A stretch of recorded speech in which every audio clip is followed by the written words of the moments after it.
Hi guys, My name is Rajuna Aya. Aya, also known as MC Bakara, I have 3 children. Eke Aya, Emmanuel Aya. On this channel, we'll be talking about Relationship. marriage and parenting. Our shows will be on live every Sunday. I would like you to subscribe to this YouTube channel. Turn on your notification bell so you will be the first to always get our videos whenever we post.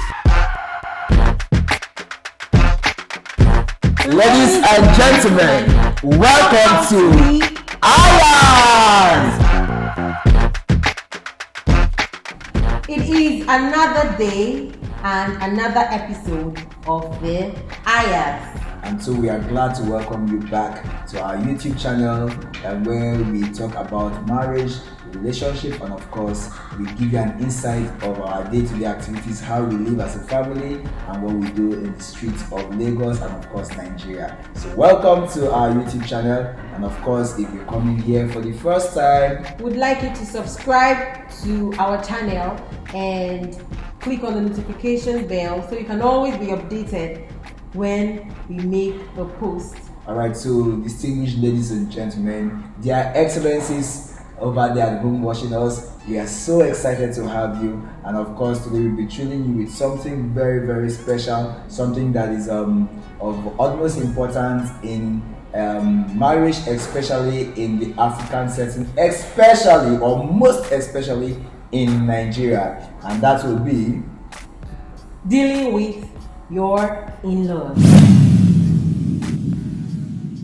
Yes, dealing with your in-laws. I mean, in Africa, you can't get married without having an in-law. I mean, I think over there in the Western world, I'm sure they don't have in-laws, but here, in-law is part of our marriage responsibility. Very important. It's a vital part of the marriage. So who is an in-law? Okay, so an in-law is that man or woman that is related to your husband or your wife. That person is your in-law. So your husband's brother, father, mother, sister, that are your in-laws. Basically, your in-laws or your in-laws are your spouse's immediate family or extended family. Right. So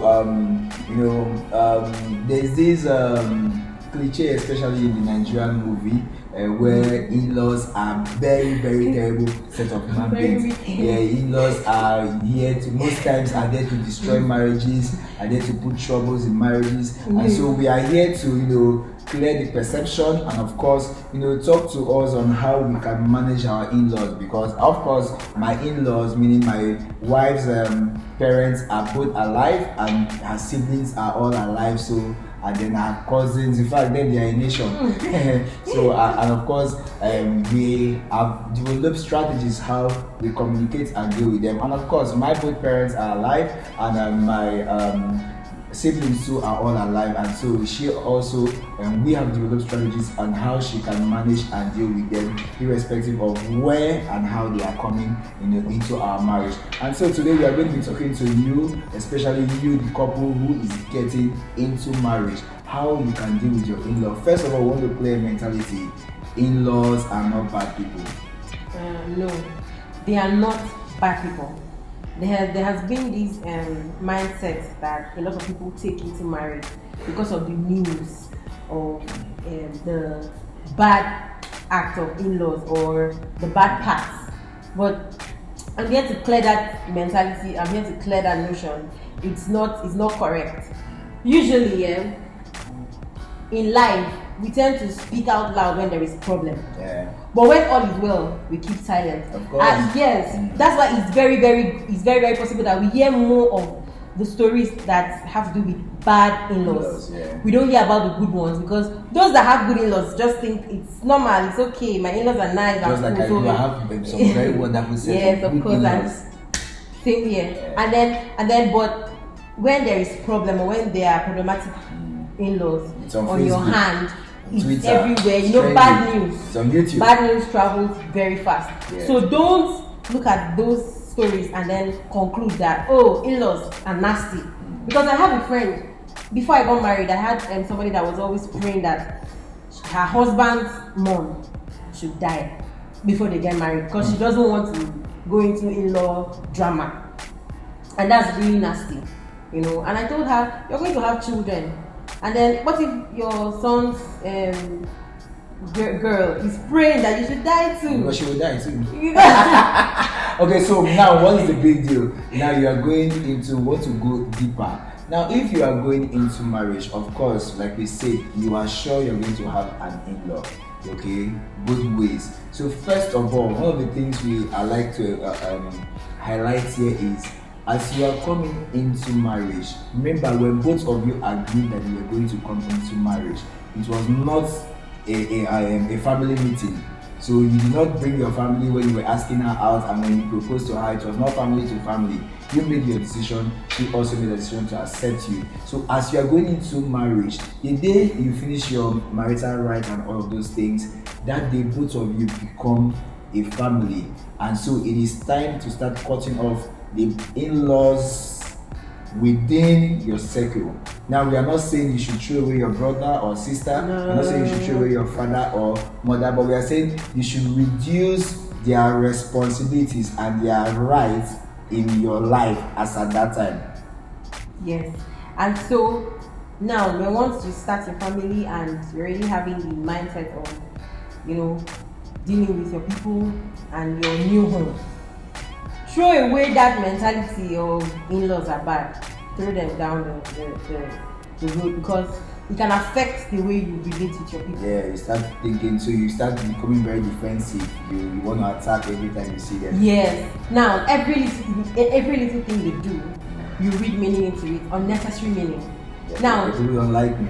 Things that normally on a normal day you can really wave off. It doesn't really, it shouldn't cause mayhem, it shouldn't cause issues. But because you already have a mindset, you're already on the defensive, ready to attack, because they've told you these people are like this, there is how you react. There is how you would always react. So you have to guard against it. Make up your mind. It's a decision, and you can do it. Very well. And so for the ones that probably your in-laws somehow have to move with you into your apartment, maybe your brother, your sister-in-law, or your own sister is living with you. We want to also set a standard on how you can operate with them. So you that your brother is living in your house with you and your wife or your sister, please endeavor to remind them that this is your house. It is not their brother's house that they own the property.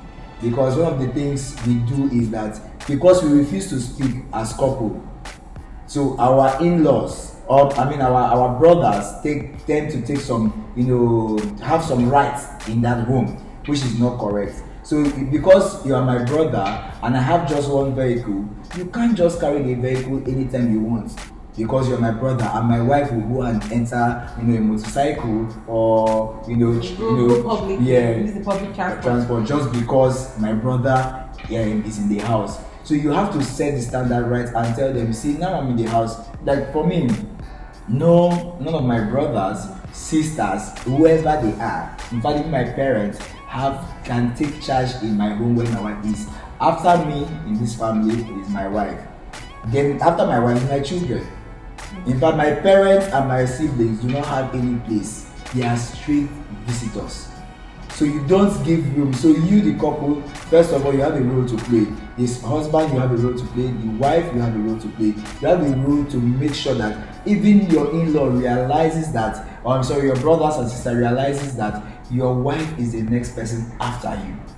So the respect that they accord you, same should be given to your spouse. That is how it is supposed to be.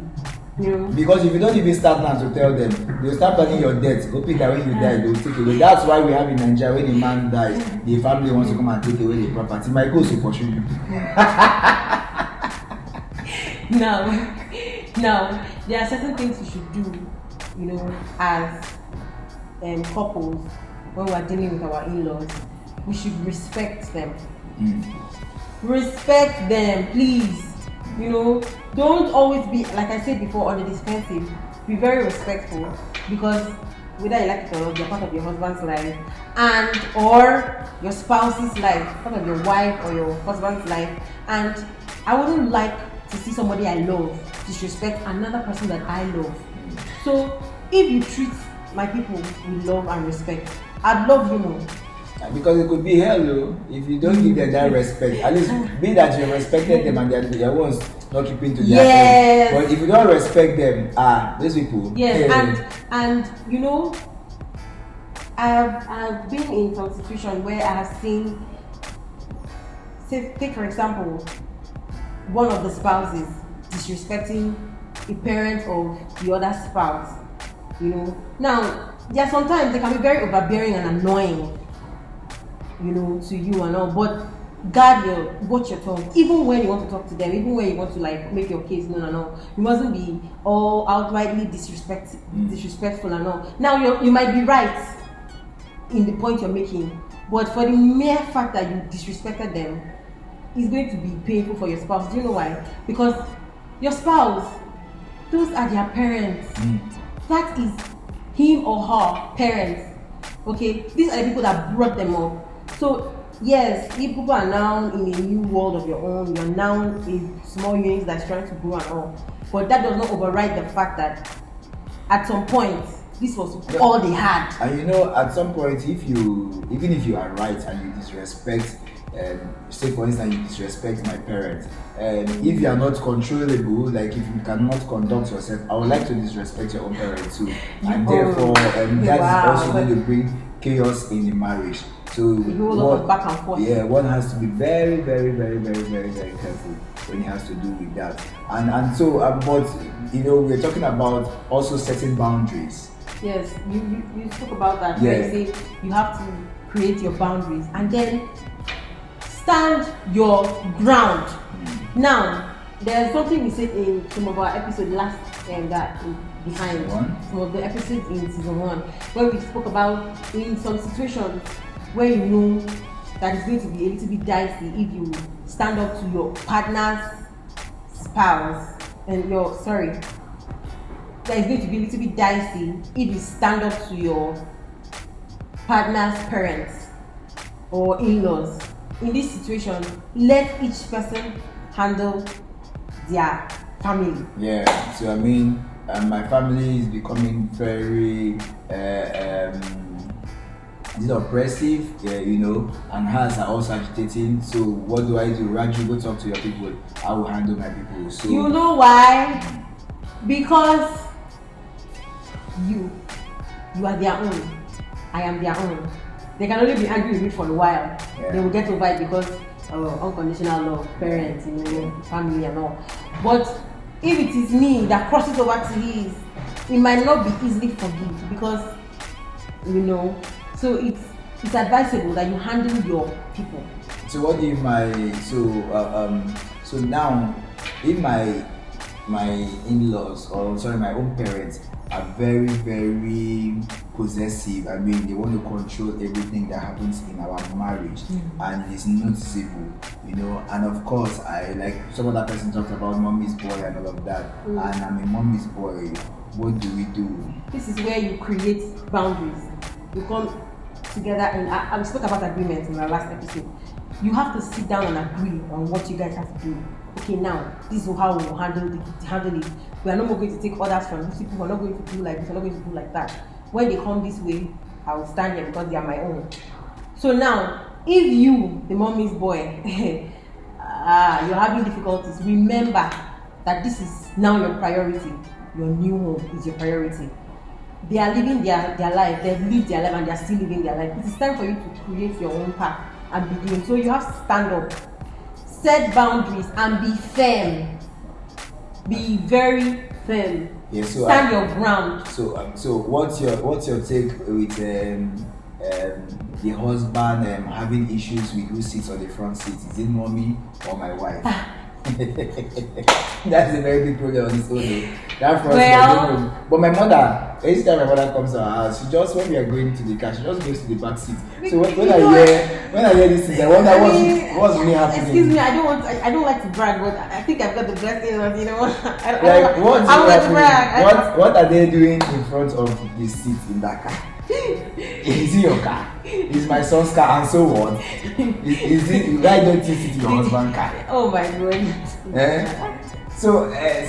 Well, in-laws, because apparently we are talking to spouses here, but I know even you watching, you that is in marriage and relationship, you also become a father-in-law and a mother-in-law someday. I mean, all we are preaching here is that when these people are married, allow them to live their life.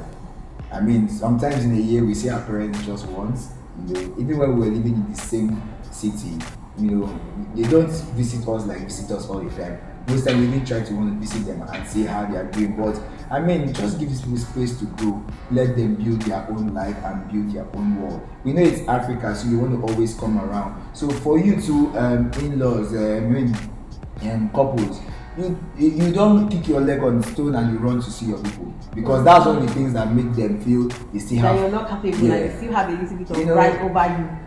It's not a big problem that happens in the house. You go to tell your younger brother, your elder brother, your sister, whether you call them your bestie or not. Oga, madam, as soon as you get married, this is my bestie. You do very annoying, but I got myself in this, man. So, advice to the in-laws: please, these people are now grown. Normally, on a normal day, where your child gets to a certain age, you cannot beat them anymore, because it is now not right. It's not moral. Yeah, it's not ideal. It's not ideal for you to beat them. So you cannot beat your child because they are now matured and have now showing signs of maturity and on puberty and all that, and then you want to control their home. It is not right. Boundaries. The day they decided that we want to get married, first of all, respect their choice. Starting right from the choice of their spouse. I don't think you have the right to say, oh, I don't want you to marry her because she's not from this, or my spirit. Allow them to make their mistakes. They are grown. Let them make their mistakes. It's normal. If they need their help, they will call you. They will say, oh, please, look at what I'm going through, help me. And then you step in. Only in the capacity that they have given you. Don't overstep. Even when you're stepping in, don't do more than what you were called to do. Step in, step out, always unbiased, please. Don't do what you were called, more than what you were called to do, because it's not called to buy. Am I making sense? Please, I'd like for our parents to always deal with their married children, because they are now your children. Don't say it's only the boy that's my own, he married this girl. They are now your children. So throw away bias mindset. Stop being biased. If your child is wrong and they come to meet you, don't be biased. Don't say, oh, that's not how it's supposed to be done. You're trying to side with your children. Or no, they are both your children. They are both in pain. They need you. Step in that capacity. Where you're done, step out. And then lastly, please, you can only suggest. And they have the right to reject your suggestion. And don't feel bad, please. Or to take it. You don't have any right to feel bad. They either take it or they reject it. We can reject, they are rejectors. We make our decisions. You suggest, that is all. You have no right to. There is no enforcing from your end. Yeah. Don't do that. Don't take decision for them. Don't do that. Allow them, like I said before, to make their mistakes. And of course, you the couple, you too, don't take everything. Don't take all the suggestion. You should also be able to bring out suggestion from yourself. Listen respectfully and carefully. And then you decipher what you want. Okay, so you mustn't take everything must not be daddy must tell me or our parent has to tell us. No. You can't. All of us, we should take it. You have to learn. You are now kayaking, so you have to paddle your boat alone. Nobody is there to help you. You know what I mean? Oh boy, this is getting out of hand. Alright, so guys, in the next episode, we are going to be showing you something very special. We're going to be bringing the children, and of course, somehow in the next episode, we are going to be doing a short film, still from the areas to tell some other stories we also want to talk about. So we could do it because we're actors. We could introduce acting into this, of course. So we're going to do a short film in next episode or so. But we want to ask you to please stay new to this channel. Ask your friends to come join us. I want to see your comments. We want to see your contribution. And we said something in our previous season that you could also suggest topic you want us to talk about. I mean, we just added Mommy's Boy here because of you asked us to talk about Mommy's Boy. And then if there is anything in that we've talked about or you think we've skipped, yeah, you could also drop it down in the comment drop, section yeah, and we'll handle it for you. Beautiful. And so we hope to see you next week Sunday in our next episode. We love you. We are not happy to miss you. And before we go, please, if you're just joining us, do not forget to subscribe to our YouTube channel and also click the notification bell so you can always be notified when we make a post. Thank you so much. And Thank please, we are you. just 1,200 subscribers. We hope that in this episode we can get over 2,000 subscribers, and it is only you and your friends and your family that can make this happen. So thank you so much. We love you. We love you. See you.